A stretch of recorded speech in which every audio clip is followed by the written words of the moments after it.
السلام علیکم۔ شہر آشوب بائے امطل عزیز، ایپیسوڈ 5۔ کیا بات ہے میرب؟ میں نے اس دن محسوس کیا تھا کہ تم کچھ پریشان سے رہنے لگی ہو، تم ٹھیک تو ہو؟ ماریا نے ادھر ادھر کی باتیں کرتے کرتے دفتن پوچھا۔ کیوں، مجھے کیا ہوا؟ میرب چونک کر بولی۔ وہ دونوں اس وقت گھر کی چھت پر ٹہل رہی تھی۔ ابراہیم صاحب آرام کرنے چلے گئے تھے، عاشر اور سعد کچھ شاپنگ کرنے گئے ہوئے تھے۔ میں نے محسوس کیا ہے، اس لیے پوچھ رہی ہوں، تم کچھ بجھی بجھی سی لگنے لگی ہو۔ جب تم پچھلی بار یہاں آئی تھی تب تک تو ٹھیک تھی۔ ماریا نے پیکٹ کھول کر اس میں سے نمکین مونگ پھلیاں پھانکتے ہوئے کہا۔ نہیں، ایسی تو کوئی بات نہیں، میرب نے تردید کی۔ مگر تمہیں ایسا کیوں محسوس ہوا؟ وہ ٹہلتے ٹہلتے اسے دیکھنے لگی۔ چلو تم کہتی ہو تو مان لیتی ہوں، ذرا ایک بات تو بتاؤ۔ اس نے مونگ پھلیوں کا پیکٹ اس کے آگے کرتے ہوئے کہا۔ یہ سائر بھائی ہمیشہ اتنے سنجیدہ کیوں رہتے ہیں؟ ہنسنے والی بات پر تو بندہ ہنس لیتا ہے، میں نے تو انہیں اس سچویشن میں بھی بیزار ہی دیکھا ہے۔ تم سے کچھ باتیں کرتے ہیں یا یوں ہی خاموش رہتے ہیں؟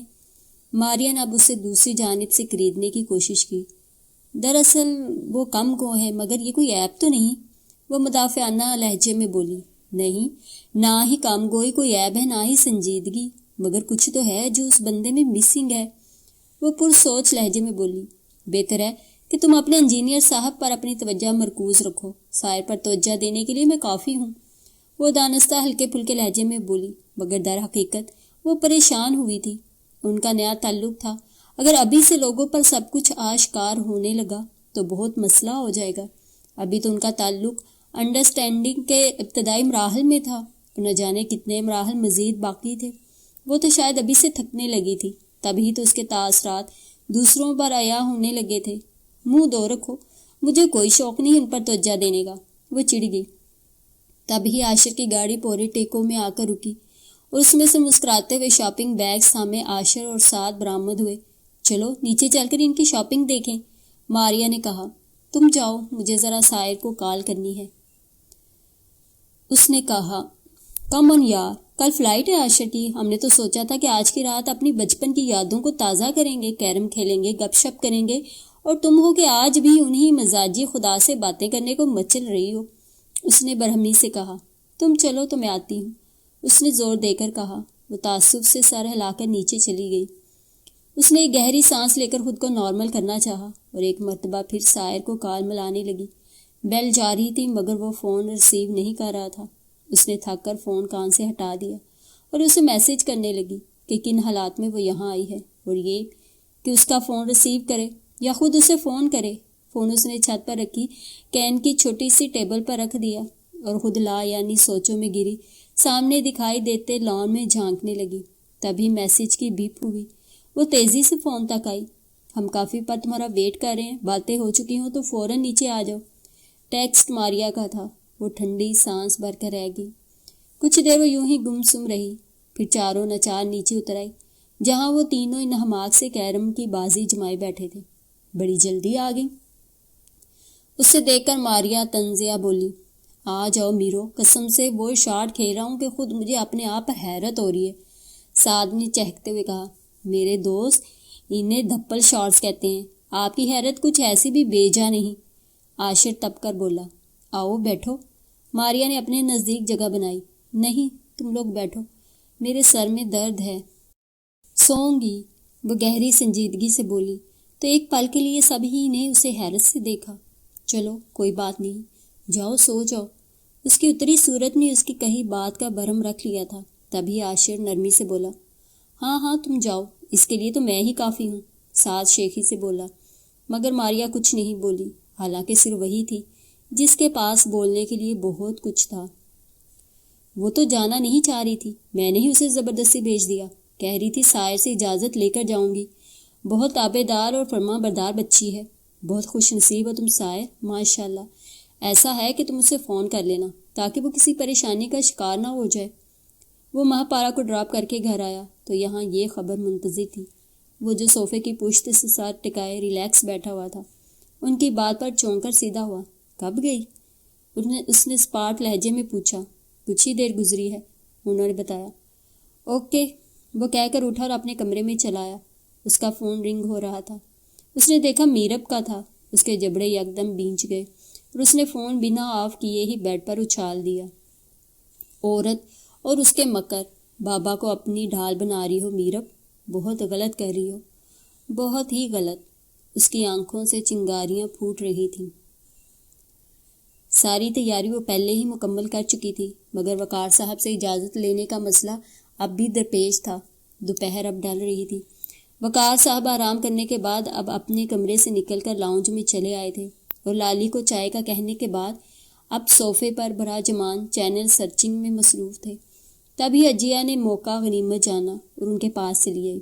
بابا، وہ بات دراصل یہ ہے کہ اٹک اٹک کر کہنا شروع کیا۔ زندگی میں انسان بہانہ بازی کرتے ہوئے پہلی دفعہ اٹکتا ہے، اس کے بعد رواں ہو جاتا ہے، یہ اسے کھیل سے محسوس ہونے لگتا ہے۔ ہاں بولو، کوئی پرابلم ہے؟ پیسے چاہیے؟ انہوں نے ٹی وی سے نظر ہٹا کر اسے دیکھا، جو کہنے اور نہ کہہ پانے کی متضاد کیفیت کے زیر اثر تھی۔ میری فرینڈ شینا ہے نا، اس کے گھر شام میں گیٹ ٹوگیدر ہے، مجھے بھی انوائٹ کیا ہے اس نے، انفیکٹ مجھے لینے آ رہی ہے، میں جاؤں؟ اس نے تمام تر ہمت مجتمع کر کے کہہ ہی دیا۔ شینا کے نام پر بابا کے تاثرات تیزی سے بگڑے تھے۔ کس قسم کی گیٹ ٹوگیدر؟ انہوں نے خشک لہجے میں استفسار کیا۔ ایسے ہی اس کا حلق خشک ہونے لگا۔ بھلا یہ کون سا طریقہ ہے اجازت لینے کا؟ شام میں پارٹی ہے، تم 1 گھنٹہ قبل بتا رہی ہو۔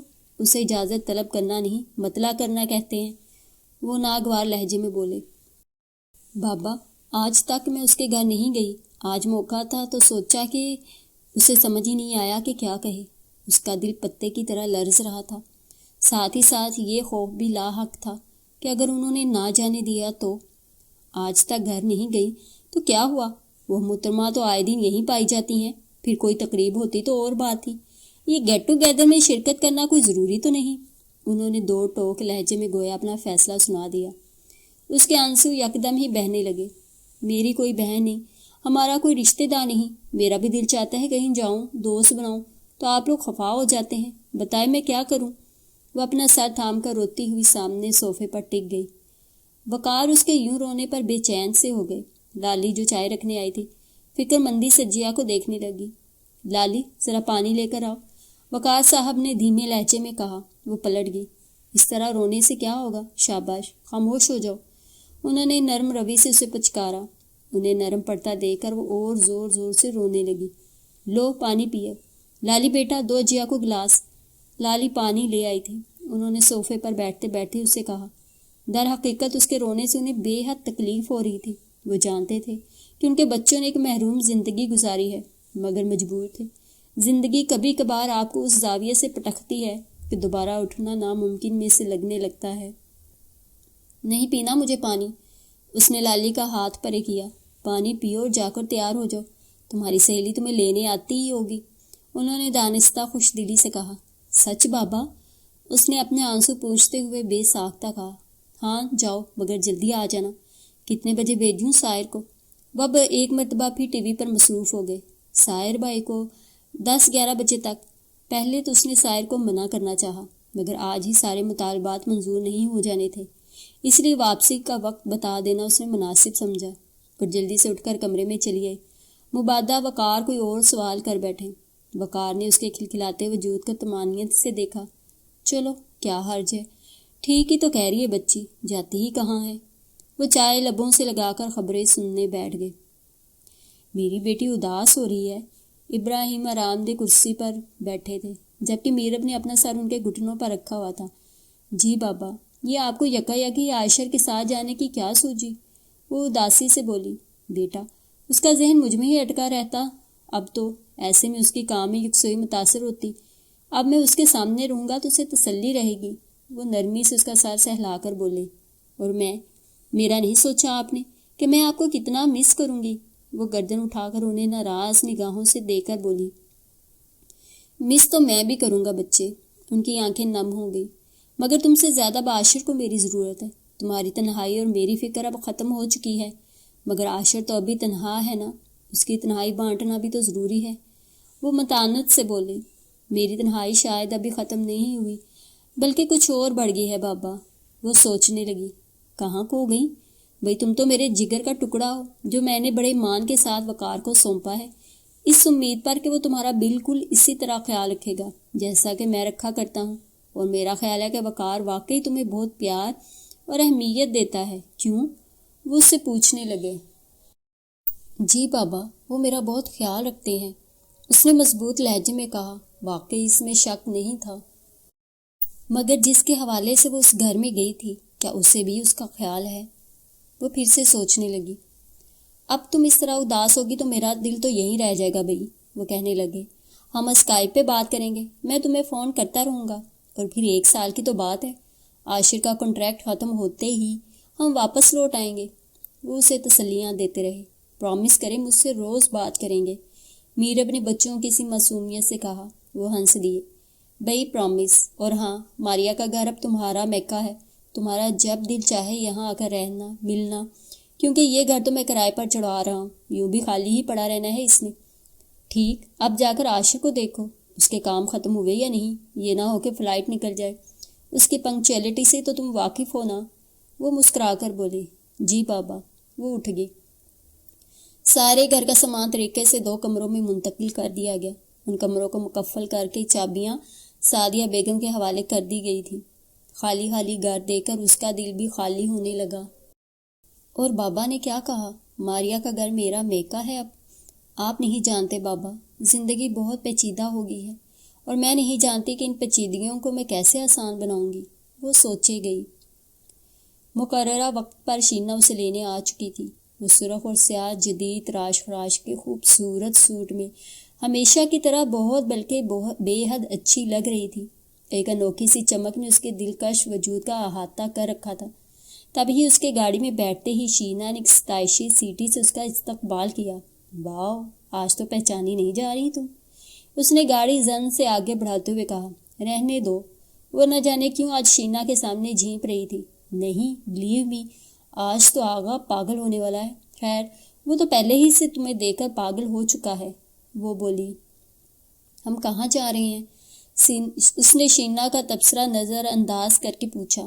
یار، گھر ہی جا رہے ہیں، وہیں ویٹ کر رہا ہے وہ تمہارا، اس نے بتایا۔ وہ بہت تیز ڈرائیو کر رہی تھی۔ گھر؟ وہ گھبرا کر بولی۔ مگر میں گھر میں اس سے کیسے ملوں گی؟ کم آن، وہاں سے وہ تمہیں کہیں لے جانے والا ہے۔ وہ مسکرائی۔ یوں ہی ادھر ادھر کی باتوں میں اس کا گھر آ گیا، جہاں آغا پہلے ہی اپنی بلیک BMW میں اس کا منتظر تھا۔ وہ گاڑی سے اتری۔ شینا زن سے گاڑی دوبارہ بھگا لے گئی۔ وہ کچھ جھجکتے ہوئے گاڑی میں آ بیٹھی۔ زہے نصیب، وہ اس کے بیٹھتے ہی شوخی سے بھرپور آواز میں بولا۔ اجیا کے ہاتھ پیر ٹھنڈے پڑ گئے۔ اس کا اعتماد زائل ہونے لگا۔ گاڑی آگے بڑھ گئی۔ کچھ بولو بھی، فون پر تو خاصی گفتگو کر لیتی ہو۔ وہ پھر بولا۔ وہ چاہ کر بھی کچھ بول نہیں پا رہی تھی۔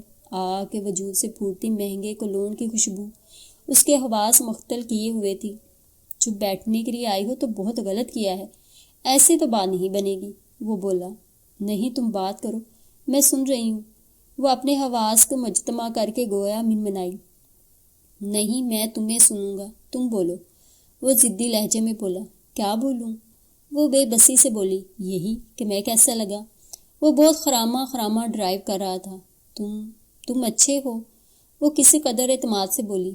محض اچھا؟ وہ مایوسی سے بولا۔ میں تو سمجھا تھا کہ شاید یہ آتش عشق دونوں طرف برابر لگی ہوئی ہے۔ عشق وشق کا تو مجھے پتہ نہیں، مگر تم اچھے بندے ہو، وہ اب کی بار پختہ لہجے میں بولی۔ چلو، تم نے اچھا ہی سمجھ لیا اس ناچیز کو، یہی بہت ہے۔ وہ فدیانہ انداز میں بولا۔ مگر جانے زندگی، میں تم سے عشق کر بیٹھا ہوں۔ اس جرم کی تم جو سزا تجویز کرو گی مجھے قبول ہوگی۔ اور اجیا کی سمجھ میں نہیں آیا کہ اس کے اس مکالمے کا کیا جواب دے۔ بھئی، یہ جو تم تھوڑی تھوڑی دیر بعد خاموش ہو جاتی ہو نا، یہ غلط ہے۔ وہ جلا کر بولا۔ تمہارے عشق کا میں کیا جواب دوں؟ وہ ناسمجھی سے بولی۔ بہت نادان ہو لڑکی، تمہیں تو بہت کچھ سکھانا پڑے گا۔ وہ جیسے تعصب سے بولا۔ میں ایک اچھی شاگرد ثابت ہوں گی۔ وہ دلکشی سے مسکرائی۔ خوب، حالات اتنے بھی برے نہیں۔ وہ محفوظ ہوا، پھر پوچھنے لگا۔ کہاں چلنا ہے؟ جہاں تم لے چلو، اس نے گویا اجازت دی۔ جملہ خاصہ خوش آئند ہے، وہ ذو معنی لہجے میں بولا۔ وہ مسکرا دی، اور اس کے سنگ سفر کرتے ہوئے، عہد و پیمان باندھتے ہوئے، ہر فکر کو چٹکیوں میں اڑاتے ہوئے، اجیا یہ سوچ بھی نہیں سکتی تھی کہ یہ جملہ خوش آئند نہیں تھا، بالکل بھی نہیں۔ یہ تمہاری بہن ہے نا؟ اللہ کی قسم بے حد حسین ہے، مانو آڈیٹوریم میں ناظرین کے نشستوں پر اپنی دوستوں کے گروپ کے ساتھ براجمان تھی۔ آج ڈرامہ کلوپترا سٹیج ہو رہا تھا۔ کلوپترا کا کردار چندہ ادا کری تھی۔ اداکاری تو خیر اس کی اوسط درجے کی تھی، مگر اس کا حسن، آج اگر سینکڑوں لوگوں کے درمیان کوئی چہرہ جگمگا رہا تھا تو وہ اسی کا تھا۔ مانو کی سہیلیوں میں سے تھوڑی تھوڑی دیر بعد کوئی نہ کوئی یہ کمنٹ کر رہی تھی، کوئی متاثر ہو کر، کوئی رشک سے، کسی کا لہجہ حسد و جلن سے لبریز تھا۔ الغرض آج کی محفل بلا شبہ چندہ نے تسخیر کر لی تھی۔ سب کی نگاہوں میں اس کے لیے واضح پسندیدگی تھی، مگر کچھ خاص نگاہیں اسے کسی اور ہی زاویے سے جانچ رہی تھیں۔ کلوپترا جو حسین اتنی نہیں تھی، مگر وہ ساحرہ تھی۔ دیکھنے والی نگاہوں کو اس کے گرد ایک مقناطیسیت محسوس ہوتی، وہ ساحرہ تھی، اور اس کے حسن کے چرچے کئی صدیاں گزر جانے کے بعد بھی تھے، اور اسٹیج پر موجود یہ کلوپترا ساحرہ ہی نہیں تھی، بے تحاشا حسین بھی تھی، اور حسن و سحر کا یہ امتزاج کتنی صدیوں تک چرچوں میں رہنے والا تھا، اس کا اندازہ وہ دو نگاہیں لگا رہی تھی۔ گھر چلو، شام تک تمہیں تمہارے سسرال ڈراپ کر دیں گے، سعد جو ڈرائیو کر رہا تھا میرب کی اتری شکل دیکھ کر بولا۔ وہ لوگ اس وقت ایئرپورٹ سے واپس آ رہے تھے۔ عاشر و ابراہیم جا چکے تھے، اسے ڈھیروں نصیحتیں تاکیدیں کر کے۔ ہاں ویسے بھی اس وقت صبح کے 9 ہی تو بجے ہیں، آرام سے نیند پوری کر کے جانا تم اپنے گھر۔ ماریا بھی دل جوئی کرنے والے لہجے میں بولی۔ نہیں، مجھے میرے گھر ہی ڈراپ کر دو، وہ آہستگی سے بولی۔ کچھ گھنٹوں کی تو بات ہے، اس طرح اترا ہوا منہ لے جانا کیا اچھا لگے گا؟ ماریا نے اپنائیت سے ڈپٹا۔ پلیز ماریا، ویسے ہی میرے سر میں درد ہے، اپنے گھر جا کر ہی آرام ملے گا، اس نے بے مروتی سے کہا۔ تو ماریا چپ کی چپ رہ گئی۔ پھر سعد نے بھی کوئی بات نہیں کی، خاموشی سے ڈرائیو کرتا رہا، یہاں تک کہ میرب کا گھر آ گیا اور وہ اپنا چھوٹا سا کالا بیگ تھامے گاڑی سے اتری۔ تھینک یو اور اللہ حافظ، اس وقت سب سوئے ہوئے ہوں گے، نہیں تو اندر آنے کے لیے کہتی۔ وہ ذرا سا جھک کر اندر جھانکتے ہوئے بولی۔ شکریہ کی ہمیں ضرورت نہیں، البتہ تمہارا شکریہ کہ تم نے ہمیں اندر آنے کی دعوت دی، اب جاؤ اندر، ہمیں بھی گھر پہنچنا ہے۔ ماریا نے اس کی بات کا ناراضی آمیز جواب دیا۔ وہ کچھ کہے بغیر پلٹ کر گیٹ کی طرف چل دی، جس سے چوکی دار اس کے لیے واک کر چکا تھا۔ وہ تھکی تھکی سے اندر داخل ہوئی، گو کہ اس کا بیگ اتنا بھاری نہیں تھا، مگر نیند کی کمی، گہری اداسی اور نامعلوم سی تھکن جو وہ خود پر طاری محسوس کر رہی تھی، ان سب نے مل کر اس کا وزن کئی گنا بڑھا دیا تھا۔ تبھی اس نے ایک جھٹکے سے بیگ پتھر کی روش پر رکھ دیا۔ چند ثانیے رک کر اس نے ایک لمبی سی سانس لی، پھر بیگ کا ہینڈل تھامنے کے لیے جیسے ہی ہاتھ بڑھایا، کسی نے اس سے پہلے ہی اسے پکڑ کر اٹھا لیا تھا۔ وہ بے تحاشا چونک اٹھی۔ یہ سائر تھا، جو یقیناً اس وقت جاگنگ سے واپس آیا تھا۔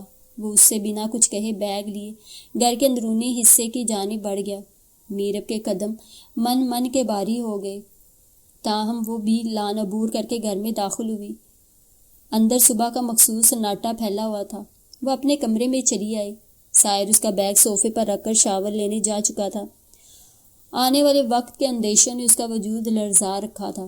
سائر کے موڈ کا اندازہ وہ اچھی طرح لگا چکی تھی۔ تبھی کچھ پریشان، کچھ گمسم سی وہ صوفے پر ٹک گئی۔ تبھی تولیے سے بال رگڑتا نکھرا سائر باتھ روم سے برآمد ہوا۔ سائر، مجھے بابا نے زبردستی بھیجا تھا، میں آپ سے پوچھ کر جانا چاہتی تھی، مگر سچویشن کچھ ایسی ہو گئی کہ میں بابا کو انکار نہ کر سکی۔ پھر بابا جان اور عاشر کی فلائٹ بھی تھی، مجھے ان کے ساتھ بھی تو ٹائم سپینڈ کرنا تھا نا، مگر میں نے آپ کو وہاں جاتے ہی کافی فون کیے، مگر آپ نے ریسیو نہیں کیے، نہ ہی میرے کسی میسج کا جواب دیا۔ بابا بھی آپ کا پوچھ رہے تھے بہت، ان سے تو آپ نے فون پر بات کر لی تھی، مگر مجھے کال نہیں کیا، پتہ نہیں وہ کیا کہنا چاہ رہی تھی۔ تمہارے نزدیک میری کیا اہمیت ہے وہ میں اچھی طرح جان گیا ہوں، اس لیے بہتر ہوگا کہ تم مجھے ڈسٹرب کیے بغیر چپ چاپ سو جاؤ یا جو دل چاہے کرو۔ وہ بال سنوارتے یکدم مڑ کر زہر خند لہجے میں بولا۔ آپ کی اہمیت کیسے نہیں ہوگی صاحب، آپ میرے شوہر ہیں، وہ احتجاجاً بولی۔ مجھے تمہاری بکواس سے دلچسپی نہیں، اس نے میرب کا احتجاج چٹکیوں میں اڑا دیا۔ آخر میں نے ایسا کیا کر دیا ہے صاحب جو آپ مجھ سے شادی کے محض 1.5 ماہ بعد ہی اتنا روڈ بیہیو کر رہے ہیں؟ وہ رہان سے لہجے میں بولی۔ اپنے آپ سے پوچھو۔ وہاں اطمینان کا وہی عالم تھا، جبکہ اس کے اندر جوار باٹا اٹھنے لگا اور وہ یکدم ہی پھوٹ کر رو دی۔ وہ جو بڑے مطمئن انداز میں اپنے بال سنوار رہا تھا چونک کر مڑا۔ او نو، یہ کیا بچپنا ہے، وہ اس کے نزدیک آ کر ناگواری سے بولا۔ اس کے رونے میں کچھ اور شدت آ گئی۔ پلیز خاموش ہو جاؤ، وہ پریشانی سے بولا۔ پھر روم فریج تک گیا اور اس میں سے پانی کی بوتل نکالی، گلاس میں پانی انڈیلا اور اس کے قریب آیا۔ یہ لو پانی پیو، اور خدا کے واسطے چپ ہو جاؤ، مجھے کسی کو روتے دیکھ کر وحشت ہوتی ہے۔ وہ مضطرب تھا۔ نہیں چاہیے پانی۔ وہ بھی ضدی ہو گئی۔ دیکھو پانی پیو اور آرام کرو، اگر ناشتہ کرنا ہے تو میں لالی سے کہہ دیتا ہوں۔ وہ اب ملائمت سے کہہ رہا تھا۔ اس نے گلاس تھام کر لبوں سے لگا لیا۔ شکریہ، میں سوؤں گی، وہ اپنے آنسو پونچھ کر بولی۔ اوکے، میں باہر جا رہا ہوں، تم آرام سے سو جاؤ، وہ ہنوز نرم لہجے میں بولا۔ میرب نے لیٹ کر کمبل اپنے اوپر پھیلا لیا۔ وہ اے سی کی کولنگ بڑھاتا ہوا روشنی بجھا کر باہر آ گیا۔ کیا عجیب شخص ہے یہ، پہلے رلاتا ہے پھر بہلاتا ہے۔ اس نے سونے سے قبل آخری بات یہی سوچی تھی۔ کیا کروں آخر؟ وہ اپنے نیم تاریک بسیدہ فلیٹ میں اپنے سر دونوں ہاتھوں سے تھامے بیٹھی تھی۔ اسے مری سے آئے ہوئے بھی 1 ہفتے سے زائد ہو چلا تھا، مگر نہ جانے کیا بات تھی۔ جوں ہی وہ فون ملانے لگتی، ایک دم ہی وحشت زدہ ہو کر کال بند کر دیتی۔ زندگی میں یہ پہلا موقع تھا جو وہ کسی معاملے میں اس قدر سوچ بچار سے کام لے رہی تھی۔ شاید سب کچھ لٹا کر جو آخری داؤ کھیلتے ہیں ان کی کیفیت یہی ہوتی ہوگی۔ امید و نا امیدی کے بین بین، نا امیدی 100%، امید چند فیصد۔ ہارنے کی صورت میں کنگال ہو جانے کا امکان اس کی جان سولی پر ٹکائے ہوئے تھا، جبکہ ہارنے کے لیے اس کے پاس جان کے علاوہ شاید کچھ بچا بھی نہیں تھا۔ مگر وہ یہ آخری داؤ کھیلنا چاہتی تھی، خود جیتنے کے لیے نہ صحیح، کسی کو ہرانے کے لیے، بدترین شکست دینے کے لیے بہترین حکمت عملی ضروری ہے۔ مگر جب تک پہلا قدم نہیں اٹھاؤں گی، آگے کے راستے کا تعین کیوں کر سکوں گی؟ اس نے اپنا مورال بلند کرنا چاہا۔ اسے کچھ ڈھارس ہوئی اور ایک مرتبہ پھر فون ہاتھ میں تھام لیا۔ دوسری طرف بیل جا رہی تھی۔ ہیلو، کیا میں آصف شیرازی سے بات کر سکتی ہوں؟ چندہ تو پٹہ اچھی طرح سر پر جمائے فون پکڑے کھڑی تھی۔ یہ کالج سے چھٹی کا وقت تھا۔ اس سے قبل کے مانو آ جاتی، اسے یہ اہم کال کرنی ہی تھی۔ وہ اس وقت کالج کے سامنے بنی فوٹو اسٹیٹ شاپ کے PCO پر موجود تھی۔ آصف شیرازی ملک کے نامور ڈائریکٹر شکیل احمد ملک کے گروپ کا ایک ورکر تھا۔ کام نئے ٹیلنٹ کو احمد ملک تک لانا تھا۔ آصف شیرازی کی گھاگ نگاہوں نے چندہ کے قیامت خیز حسن کو تاڑ لیا تھا۔ پھر اداکاری بھی وہ اچھی نہیں تو بری بھی نہیں کر رہی تھی، اسی لیے اپنا وزٹنگ کارڈ اس نے چندہ کو دے کر کال کرنے کو کہا تھا، اور چندہ پر تو گویا شادی مر کسی کیفیت طاری ہو گئی تھی۔ آپ کون؟ وہاں سے آپریٹر کی شیریں ملائم آواز سنائی دی۔ میں، آپ ان سے کہیں کہ کالج کے فنکشن میں انہوں نے اپنا وزٹنگ کارڈ مجھے دیا تھا، اس نے کچھ سوچ کر کہا۔ ویٹ کیجیے۔ فون ہولڈ کر دیا گیا۔ کچھ دیر بعد کسی نے فون اٹھایا۔ ہیلو، وہ بے تابی سے بولی۔ ہیلو جی، کون؟ وہاں سے کچھ دیر بعد اجنبی لہجے میں استفسار کیا گیا۔ اسے کچھ سبکی سی محسوس ہوئی۔ بھول گئے آپ ہی نے تو مجھے اپنا وزٹنگ کارڈ دیا تھا، اس نے یاد دلایا۔ اس کی نظریں کالج کے گیٹ کا بھی احاطہ کیے ہوئے تھیں۔ اوہ اچھا، آپ بھئی کیسے یاد کیا؟ یکدم ہی خوش دلی سے پوچھا گیا۔ آپ نے مجھے کہا تھا کہ اگر میں انٹرسٹڈ ہوں تو آپ مجھے ٹی وی پر کام دلا سکتے ہیں۔ وہ وقت ضائع کیے بغیر بولی۔ اجی کیوں نہیں، بالکل دلا سکتے ہیں، وہ خوش اخلاقی سے بولا۔ تو میں کیا کروں اس کے لیے؟ میرا مطلب ہے کہ کہاں ہوں؟ وہ پوچھنے لگی۔ دیکھیے، ڈائریکٹ ٹی وی اسٹیشن آئیں گی تو شاید آپ کا کام نہ بنے۔ ایسا ہے کہ پہلے آپ مجھ سے کہیں ملاقات کریں، میں آپ کو دیگر باتیں جو اس فیلڈ کے لیے ضروری ہیں سمجھا دوں گا، اس طرح آپ کے لیے آسانی پیدا ہو جائے گی، وہ بولا۔ کہاں ملنا ہوگا؟ وہ باعجلت بولی۔ جہاں آپ کے لیے سہولت ہو۔ بندہ بہت سمجھدار تھا۔ کل ہی مل لیں، کالج ٹائم میں آ جاؤں گی نیشنل پارک میں، وہ بولی۔ نیشنل پارک تو کافی بڑا ہے، وہاں کہاں ڈھونڈوں گا میں آپ کو؟ وہ کچھ پریشانی سے بولا۔ کینٹین کی طرف آ جائیے گا ٹھیک 9 بجے۔ چلے ٹھیک ہے، پھر کل انتظار رہے گا آپ کا، وہ بولا۔ ہاں اوکے، اس نے کہہ کر کھٹ سے فون رکھ دیا۔ تبھی گیٹ سے باہر مانو یہاں وہاں متلاشی نگاہوں سے دیکھتی نظر آئی۔ چلو، وہ اس کے قریب آ کر پھولی پھولی سانسوں کے درمیان بولی۔ کہاں تھی تم؟ اتنی دیر سے انتظار کر رہی ہوں، تھکتی ہو تم دوستوں سے باتیں بگار کے۔ چندہ نے مانو کو ڈپٹا۔ وہ حنک بنی اس کی شکل دیکھے گئی۔ مگر تمہیں تو میں کب سے اندر تلاش کر رہی تھی، ہم دونوں ساتھ ہی باہر آتے ہیں نا۔ تمہیں بھی میں نے اندر تلاش کیا تھا، تم کہاں تھی؟ وہ اسے جھاڑ کر بولی۔ میں تو کچھ دیر پہلے ہی اپنی کلاس سے نکلی ہوں، وہ صفائی دینے والے لہجے میں بولی۔ بس بس گھر چلو، بہت گرمی ہے آج، وہ ٹپٹ کر بولی تو مانو کندھے اچکا کر اس کے ساتھ چل پڑی۔ چندا کی آنکھوں میں چمک تھی اور چال میں مستی، مگر یہ باتیں مانو محسوس نہ کر سکی۔ او فوں، کتنی بے ترتیبی پھیلا رکھی ہے یہاں، میرب نے خود کلامی کی۔ زندگی اپنی مخصوص ڈگر پر رواں دواں تھی، سو اس نے بھی گھر کے توجہ طلب امور میں دلچسپی لینا شروع کر دی۔ پہلے پہل صفائی والی سے گھر کی تفصیلی صفائی اپنی نگرانی میں کروائی، شریف سے لاؤنج کی سیٹنگ کچھ تبدیل کروائی۔ لان تو مناسب ہی تھا، ہاں البتہ کچھ پودے گل سڑ چکے تھے، انہیں کھڑوا کر ان کی جگہ نئے پودے لگانے کا حکم صادر کیا۔ کچن کی صفائی وغیرہ کے لیے ایک پورا دن درکار تھا، سو اسے بعد کے لیے اٹھا رکھا اور خود شاور لینے اپنے روم میں چلی آئی۔ وقار صاحب اسے اس انداز میں دیکھ کر بہت خوشی اور طمانینت محسوس کر رہے تھے۔ اجیا کچھ دیر قبل کالج سے لوٹی تھی، اس نے بھی بھرپور انداز سے اسے سراہا تھا۔ وہ شاور لے کر فریش ہوگی، ایک آسودگی سی اسے اپنی رگوں پے میں دوڑتی محسوس ہو رہی تھی۔ اس نے سر پر لپیٹا تولیہ اتار کر ڈائننگ چیئر پر رکھا اور گیلے بالوں میں انگلیاں چلانے لگی۔ تبھی اس کی نگاہ رائٹنگ ٹیبل کی بے ترتیبی پر پڑی۔ عجیب انسان ہے، چیزوں کو ان کی جگہ پر رکھنا جیسے جانتے ہی نہیں۔ وہ سر جھٹک کر ہلکے سے مسکرائی اور ٹیبل پر پھیلے کاغذات سمیٹنے لگی۔ کاغذات سمیٹ کر اس نے ایک فائل میں رکھے، کچھ حساب کتاب کی ڈائریاں تھیں، انہیں اوپر تلے ترتیب سے جمایا، پین ہولڈر میں رکھا، بزنس رسالوں کو یکجا کر کے ٹیبل پہ بنے کیبنٹ میں رکھا۔ تبھی اس کی نگاہ ٹیبل کی واحد دراز پر پڑی، جس میں سے 2-3 کاغذ پرچیاں باہر جھانک رہی تھی۔ اس نے دراز کھولنا چاہی، مگر وہ لاکڈ تھی۔ اس نے ایک چکنے سے کاغذ کو چھوا، وہ کسی تصویر کا پچھلا حصہ تھا۔ وہ فطری تجسس کے ہاتھوں مجبور ہو کر اس تصویر کو باہر نکالنے کی صحیح کرنے لگی، جو باہر نکل بھی آئی۔ وہ کسی بے پناہ حسین لڑکی کی تصویر تھی۔ میرب ساکت نگاہوں سے یہ تصویر دیکھے گئی۔ سائر کی زندگی میں کوئی اور لڑکی تھی؟ نہیں تھی، نہیں، شاید آج بھی ہے۔ ان کا روکھا پکا جذبوں سے عاری انداز چیخ چیخ کر کہتا ہے کہ یہ آج بھی ان کی زندگی میں موجود ہے۔ تو پھر میں کہاں ہوں؟ لمحوں میں ہی اس کے آنسو بھل بھل بہنے لگے۔ یہ انکشاف عجب طرح سے اسے دو لخت کر گیا تھا۔ اس نے مرونی سی تصویر کسی ڈائری میں رکھی۔ دروازے پر دستک ہو رہی تھی۔ لنچ پر سب اس کا انتظار کر رہے تھے۔ وہ اپنے بقایا آنسو اپنے اندر اتار کر باہر چل دی۔ کسی سے کچھ کہنے سننے کا فائدہ نہ تھا۔ اگر میرب تصویر ذرا غور سے دیکھ لیتی تو شاید ایسا نہ سوچتی۔ یہ آنکھیں نہیں، جام سے بھرے پیمانے ہیں، آصف شیرازی نے اس سے کہا تھا۔ وہ اس سے مل آئی تھی اور اس ملاقات نے اس کا دماغ عرش معلیٰ پر پہنچا دیا تھا۔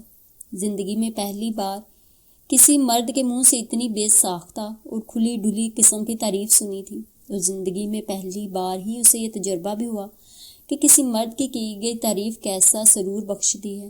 ان لبوں پر مسکراہٹ تو سجا کر دیکھو، ہزاروں قتل نہ ہو جائیں تو کہنا۔ اس کے کانوں میں پھر اس کی آواز گونجی۔ وہ جو کافی دیر سے برآمدے میں لگے آئینے کے سامنے کھڑے مختلف زاویوں سے اپنا جائزہ لینے میں مصروف تھی، ہلکا سا مسکرائی، پھر تھوڑا زیادہ، پھر مسکراہٹ ہلکے سے قہقہے میں تبدیل ہو گئی۔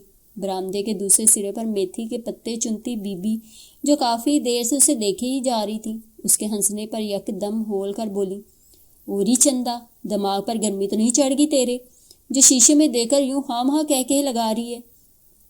اس کے مسکراتے لب یک دم بھینچ گئے اور اس نے بیزاری سے جواب دیا، کبھی تو میری جان چھوڑ دیا کریں، آپ کو پورے گھر میں ہی نظر آتی ہوں کیا؟ اب وہ بال کھول کر کبھی آگے کبھی سائڈ پر ڈال رہی تھی۔ باؤلی حرکتیں کرتی تو ہی دکھتی ہے، تو تجھے ہی کہوں گی نا۔ وہ غصے میں اور تیز تیز پتے توڑنے لگی۔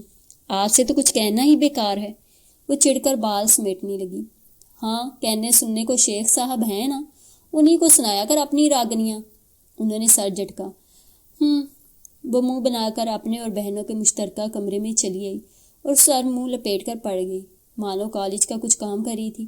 اسے نا وقت لیٹتا دیکھ کر فکر مندی سے پوچھنے لگی، طبیعت تو ٹھیک ہے؟ کیوں، کیا ہوا ہے مجھے؟ وہ پھاڑ کھانے والے لہجے میں الٹا اسی سے پوچھنے لگی۔ ایک تو ذرا بھی پرائیویسی نہیں اس گھر میں، بھیڑ بکریوں کی طرح سب ہی اسی روم میں گھسی رہتی ہیں، وہ بڑبڑا رہی تھی۔ کیسے پورا ہوگا میرا خواب؟ گھر والے تو ٹی وی کا نام سنتے ہی جان سے مار دیں گے، کیا کروں آخر، کیا تدبیر اختیار کروں؟ وہ سوچے گئی، الجھے گئی۔ پھر کب مل رہی ہو؟ اتنی جلدی ملنا میرے لیے ناممکن ہے آغا، ابھی کچھ دن قبل ہی تو ہم ملے ہیں، وہ بولی۔ مگر میں اپنی تشنگی کا کیا کروں جو مٹتی ہی نہیں بلکہ بڑھتی چلی جا رہی ہے؟ وہ بے بسی سے گویا تھا۔ کیا چاہتے ہو تم؟ وہ اپنے دھڑکتے دل کو سنبھال کر بولی۔ ایک دن پورا میرے نام کرو۔ وہ مچل کر بولا، میرے لیے یہ ممکن نہیں ہے آغا، میری مجبوریوں کو سمجھو۔ وہ بے چارگی سے بولی، تم میری مجبوری کیوں نہیں سمجھ جاتی؟ وہ اصرار کرنے لگا، تم مرواؤ گے مجھے۔ وہ ٹھنڈی سانس لے کر پسپا لہجے میں بولی، تم نے تو پہلے ہی مار دیا ہے۔ وہ معنی خیزی سے ہنسا، اچھا ایک دو دن تو دو، ایک نہ دو، بس کل ملو۔